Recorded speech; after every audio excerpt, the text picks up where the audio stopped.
अस्सलाम वालेकुम नाजरीन, कुरैश उस्मान सीज़न 6 के एपिसोड नंबर 1 में खुशामदीद। एपिसोड की शुरुआत एक नदी के साथ मौजूद करारगाह से होती है। करारगाह में सिपाही जंगी मशक़ों में मसरूफ़ होते हैं। ख़वातीन भी तरबियत कर रही होती है कि इस लम्हे उस्मान साहब बाला खातून के साथ वहाँ आते हैं और पूछती है कि हवाई गोली तैयार है। तो बुरहान कहता है, हुजूर आपके हुक्म के मुताबिक हमने तोपों के असरात को हवाई गोलों की बदौलत मज़ीद मजबूत तर बना दिया है। उस्मान साहब पूछती है कि ख़वातीन जंगजू और सिपाही तरबियत याफ्ता है। बुरहान कहता है, फौज तैयार है, नई आने वाली भी तरबियत याफ्ता है, आप जो हदफ देंगे उसके लिए सब तैयार है इंशाअल्लाह।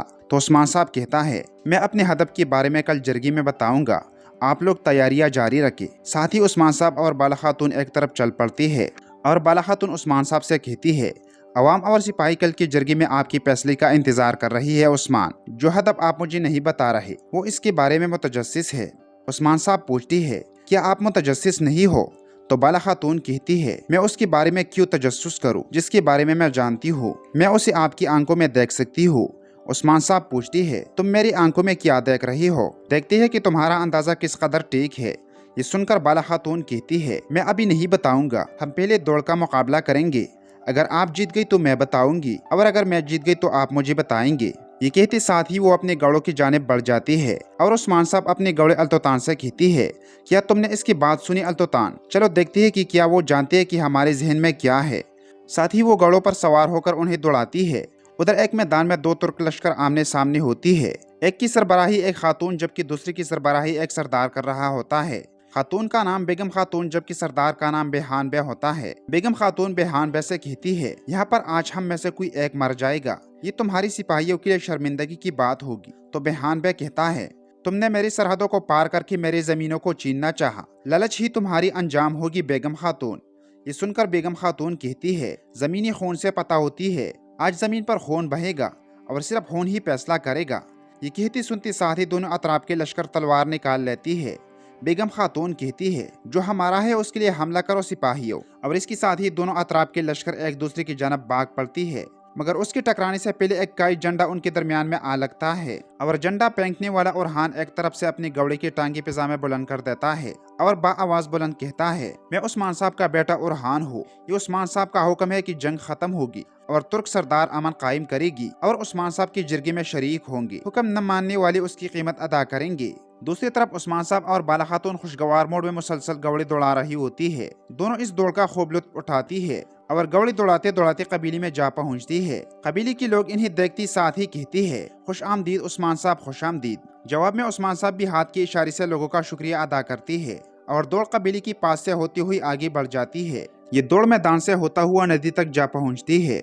नदी के करीब लोग कामकाज में मसरूफ होती है और गाजी बुलंद आवाज से कहता है, चलिए उस्मान साहब चलिए।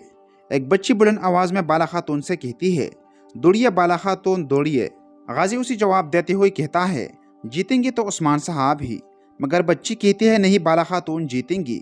इसी बहस के दौरान ही गाजी नदी में जा गिरती है, जिस पर सब लोग हंसना शुरू कर देती है। दौड़ तवील से तवील तर होती चली जाती है। दूसरी तरफ अलाउद्दीन एक चर्च में लोगों के साथ मौजूद होता है और उनसे कहता है, ये उस्मान साहब का हुक्म है कि दीन, जुबान या नस्ल कोई भी हो, तमाम मजलूमों को हमारे दरमियान खुशामदीद कहा जाता है। आप सबको उस्मान साहब के मुबारक जश्न में दावत दी जाती है। उधर एक तवील दौड़ के बाद दोनों अपने गौड़े रोक लेती है। बाला खातून उस्मान साहब से कहती है, मेरे तरफ इस तरह मत देखिए, कोई फातिह नहीं बना। जो मुझे पता है वो मेरे पास है और जो आप जानती है उसे आप अपने पास रखिए। हमारी मोहब्बत एक दूसरे के लिए कम नहीं हो सकती, लिहाजा हम क्या कर सकते हैं।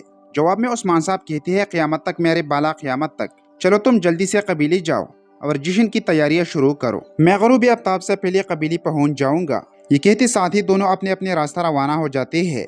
इसके बाद हम काई कबीले को देखते हैं जो एक बड़े इलाके में फैला होता है। कबीले में बड़ी तादाद में नई तलवारें बन रही होती है। गाजी भागते हुए लोगों से कहता है, आप सबका दिन अच्छा गुजरे। ये कहते साथ ही वो मशल जला लेता है। इसी दौरान जरकुते हेमे से बाहर निकलता है और कहता है, आग जलाइए और गोश्त को उबलने दे, खाना पकाइए और मेज़ लगाइए। हमारी हुजूर ने कल बहुत बड़ी दावत रखी है, चलो सब काम पर वापस जाओ। इसी लम्हे अलबई उसके पास आता है और कहता है, उस्मान साहब एक बड़ी दावत का एहतमाम कर रहा है, मगर वो है कहाँ? ये सुनती ही जरकुते उससे पूछता है, भाई तुम्हारा उस्मान साहब से क्या लेना देना? ये काम करने का वक्त है, तुम्हें बहुत कुछ करना है। इसी लम्हे अलबई की बेटी भागते भागते आती है और इलबई से गले लग जाती है। इलबई उसे बहुत प्यार करता है और पूछता है, प्यारी बेटी तुम कहाँ थी? जवाब में उसकी बेटी कहती है, औरत नदी में कपड़े धो रही थी, मैं और गाजी वहाँ थे। इसके साथ ही इलबई उसे गोद में उठाकर आगे बढ़ जाती है। दूसरी तरफ घोड़े पर सवार आयकुर्त वहाँ पहुँचता है तो जरकुतई उसे रोकते हुए कहता है, आयकुर्त करने के लिए बहुत कुछ है, तुम कहाँ भाग रही हो? आयकुर्त कहता है, जरकुतई उस्मान साहब ने मुझे बुलाया है, मैं वहाँ जा रहा हूँ। ये बात इलबई भी सुन लेता है और आयकुर्त के कबीले से जाने की बात अपनी बेटी से कहती है, मेरी प्यारी बेटी मुझे बहुत ज़रूरी काम है, तुम कबीले में ही रहना ठीक है। ये कहती साथ ही वो आयकुर्त के पीछे गवड़ा दौड़ाता है। उधर उस्मान साहब एक बेड़ी पर से होकर नदी पार कर जाते हैं और नदी के किनारे सिपाही बाईसुंग गोर मौजूद होता है और उसकी एक आंख मुतासिर दिखाई देती है। इसके साथ ही वो दोनों एक खुफिया रास्ते से अंदर दाखिल हो जाती है और बाईसुंग गोर आंख पर लगी हुई जिल उतार देता है। उसकी आंख बिल्कुल ठीक होती है और उसने अपना हुलिया बदला होता है। उस्मान साहब वहाँ कबूतर उठाते हुए कहता है, हमारा आसमान कल से खाली है, ये वाज़ेह है कि परिंदों की घोंसले में एक अहम पैगाम दाखिल हुआ है। तो बाईसुंग गोर कहता है, ये एक परिंदे के जरिए ले जाना बेहतर है हुजूर। उधर एक बग्गी जंगल से आगे बढ़ रही होती है। बग्गी में मौजूद शख्स के हाथ में तस्बीह होती है। वो या सबर कहता हुआ एक नदी के पास रुकता है और हाथ मुंह धोता है। नाजरीन, ये शख्स खलीफा हजरत का वजीर उमर होता है और वो सरहदों की जानिब आ रहा होता है। वजीर उमर की आमद के बारे में बाईसुंग गोर सब कुछ उस्मान साहब को बता रहा होता है और मजीद कहता है, लेकिन ये नहीं मालूम कि वो क्यों आ रहा है। ये सुनने के बाद ही उस्मान साहब कहती है, अमीर उमर की इन सरजमीनों में आमद एक नई परेशानी को जन्म देगी। अब तमाम सरदारान मुकाबला करेंगे और वो सब अपने कबीलों में उनका मेजबानी करना चाहेंगे। कराची जानदार करमियान, लेकिन हम उनसे पहले अमल करेंगे। हम अमीर उमर को अपने कबीले में आने की दावत देंगे। फिर उस्मान साहब पूछती है, कारादीन कली में क्या सूरत हाल है?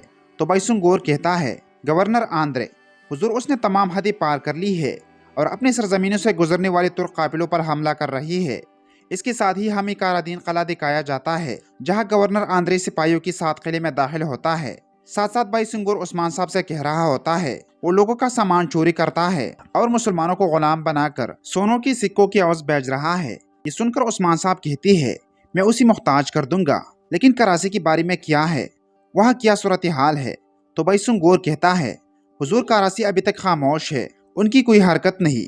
जवाब में उस्मान साहब कहती है, कराची की खामोशी अच्छी नहीं है, तुम कुछ देर वहाँ रहो और सारी चीजों पर नजर रखो। फिर बाईसुंग गोर उस्मान साहब से कहता है, हुजूर एक राहिब सरहदों पर आ रहा है, लोग कह रहे हैं कि उस जैसा कोई नहीं देखा। ये सुनकर उस्मान साहब कहती है, एक राहिब? हाँ, आने दो उसे। नाजरीन, इसके बाद बुरसा कला दिखाया जाता है और वहाँ पर हमेशा की तरह माहौल बना होता है। शहकार अपने अपने करतब दिखा रही होती है जिससे लोग लुत्फ उठाते हैं और शोर मचाते हैं। चोए में मलबूस एक शख्स सब कुछ बड़े गौर से देख रहा होता है और कमांडर लोगों से कहता है, मुकद्दस बुरसा के लोगों, वो खबर जिसका हम इंतजार कर रहे थे वो खबर आ गई है। सरहदों में मौजूद तमाम गवर्नरों की हाकिम और कमांडर लोकास वो यहाँ के रास्ते पर है। नाजरीन, हम देखते हैं कि लोकास चौके में मलबूस वहाँ मौजूद होती है मगर किसी को खबर नहीं होती। इसके साथ ही सिपाही तुर्क कैदियों को लेकर आते हैं। कमांडर बुलंदी पर पहुंच जाता है और लोग आवाज बुलंद कहते हैं, मार डालो इन्हें, मार डालो। कमांडर लोगों को खामोश करवाकर कहते हैं, ये जश्न लोकास के शान में है, जश्न शुरू किया जाए, सिपाहियों इन तुर्क गुलामों को मार डालो। ये सुनती साथ ही सिपाही तुर्कों पर हमला करती है और उन्हें उठा उठा कर फेंकती है। ये देखकर वहाँ मौजूद लोग बहुत खुश होते हैं और कुछ देर बाद ही तलवारों का इस्तेमाल शुरू कर दिया जाता है। तुर्क गुलाम भी मुकाबले की भरपूर कोशिश करती है, लेकिन सवाई डंडों की उनके पास कुछ नहीं होता और डंडी लगती साथ ही टूटना शुरू हो जाती है। तो नाजरीन, इसी के साथ एपिसोड भी अख्तिताम पजीर होती है। आखिर में आप सबसे गुजारिश है कि वीडियो को लाइक और शेयर करते हुए साथ में हमारे चैनल को जरूर सब्सक्राइब करें और साथ मौजूद बेल आइकन पर लाजमी क्लिक करें। इंशाल्लाह मिलती है अगली वीडियो में, तब तक के लिए खुदा हाफिज।